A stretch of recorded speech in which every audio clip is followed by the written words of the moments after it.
Step closer. Seriously, just lean in. Leave all the noise of your day behind for a second. We're not just analyzing some dusty old text today. Oh no. We are stepping directly into the fractured architecture of a human mind. What we're looking at in this explainer is a document titled vrαξα. But it's not your standard book. It's a grimoire, a raw, bleeding diary. It's a literal stream of consciousness from someone calling themselves Saint Brevin, and it documents this agonizing yet ecstatic descent into their own psyche, just to find their true will. So let's dive into this, right? Because to understand this text, you've got to let go of your need for standard structure and just let the chaos in. Where's the exit? Where's the exit? Where's the exit? Where's the exit? This frantic question just repeats over and over and over again, dominating the pages like this suffocating wall of words. You can literally feel the panic, right? The sheer claustrophobia of a mind entirely trapped inside itself. The author is lost in a labyrinth of their own making. See, there's no physical door they're looking for here. They're desperately trying to escape the confines of an unawakened life. And in doing so, they're dragging us directly into the abyss of their realization. Section 1. The Call of Chaos. So to actually find your true will, the old self has to be completely and utterly fractured. This isn't some gentle love and light spiritual awakening, okay? It's a violent demolition. The author is entering what esoteric traditions call the void. It's a space where everything you thought was real just collapses. Notice the cracked $5 bills slipping out of frame, blurred by that streak of red light? The text tells us that riches are in the eye.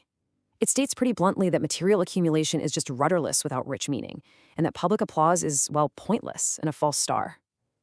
When the foundation of your reality cracks like that pavement, absolutely everything society tells you is important is suddenly rendered completely worthless. Now, stripped of those superficial structures, the mind really begins to spiral. The isolation sets in hard. The text rapidly oscillates, chanting rhythmically, I love you, I love you, I love you, I hate you, I disgrace you, I debase you. Wow. It's the sound of a fractured psyche totally at war with itself, speaking directly to its own shadow. It's love and disgust, creation and destruction, all just bleeding together, as the author disconnects from the safe little agreements of the outside world. Section 2. Torment within the void.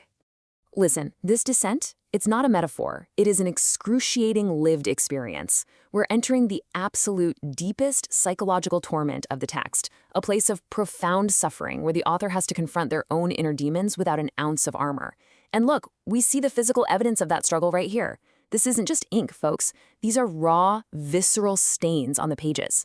The text explicitly tells us that blood gives rapturous insights. The author's psychological suffering actually becomes entirely physical. It's a sacrifice. They're venting, they're banging their bones, realizing that true mystical knowledge absolutely doesn't come for free. It is paid for in suffering for one's own sins and goals. And in that pitch-black darkness, time just loses all meaning. This state is never, ever, ever, ever, ever ending. Alchemists call this the 𝔟𝔯𝔢𝔫, the blackening, the dark night of the soul. The author is practically drowning in an ocean of lower vibrations, skipping lower, lower, lower, feeling permanently trapped. The suffocation is absolute. The mind genuinely believes it's never going to see the sun again. But let me ask you something right now. Who created you? Seriously, when all your external definitions are completely burned away, when the applause stops and the money is gone, what is actually left? The text turns its manic gaze outward, challenging the reader, challenging you to confront your own spiritual autonomy exactly the way the author is brutally confronting theirs. Section 3. Discovering the Hermetic Blueprint. Okay, so out of this almost unbearable darkness, a pattern finally begins to emerge. The mind, utterly desperate to survive the madness, grafts onto an ancient esoteric order. The chaos starts to align with a Hermetic blueprint, specifically the 𝔤𝔢𝔢𝔫. This is the foundational law of the will. Do your will. Do your will. Do will. Now, this isn't about just doing whatever you feel like doing on a Tuesday. It is the strict, occult mechanism of finding your true, divine purpose and rigorously aligning every single action with it. It's basically the lifeboat the author builds to survive the void. To gain some kind of control, the author begins to meticulously map out the reality. Look at how beautifully the physical senses are explicitly bound to the Hermetic elements, exactly as outlined in the text. Air is mapped to smell, water is mapped to taste, fire aligns with sight, and earth with touch. The author is deliberately taking all that chaotic, terrifying energy and grounding it down into a workable, tangible system. They're literally bringing the cosmic down into the physical body. And through this, they realize that true will requires an active, dynamic balance. The text specifically references the tree of life, noting how the crossings on it twist and turn without end to a world without end. They're navigating the cosmic pillars of 𝔟𝔯𝔢𝔫 and 𝔰𝔀, mercy and severity. It's honestly an incredibly profound realization that even in absolute unhinged chaos, there is a supreme divine architecture just waiting to be understood. And then there are the numbers. The numbers hold the frequency. The text states that abraxas fundamentally is 23. In this occult framework, 23 mocks the old paradigms, the old religions, the dead Yeshua. It's a prime number, a signal of a solitary, unbreakable path. A secret frequency just humming beneath the noise of the mundane worlds. Section 4.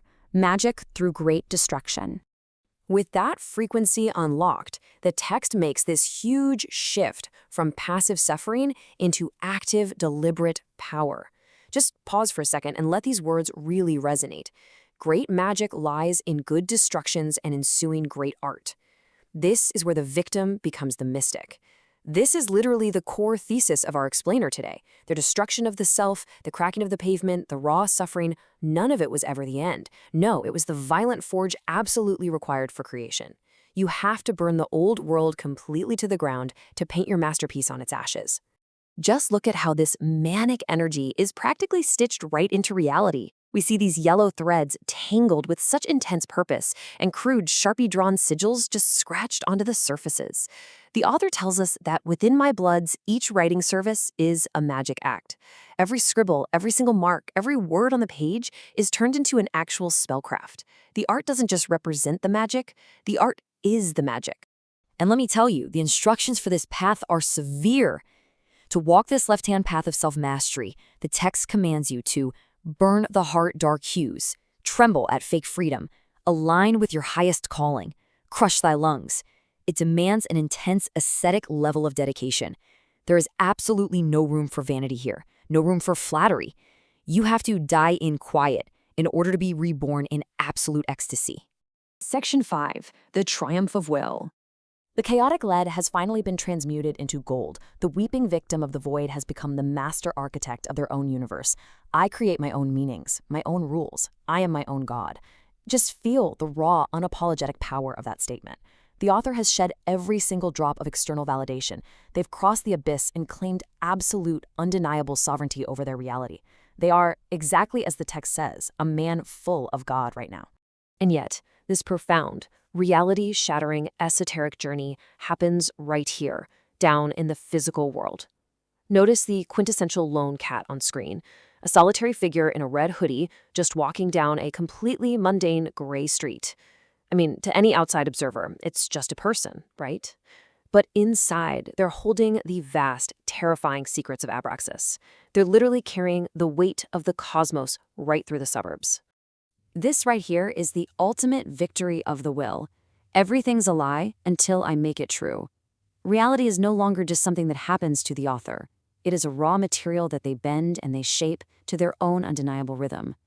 All those little agreements of society, completely empty. Only the will remains.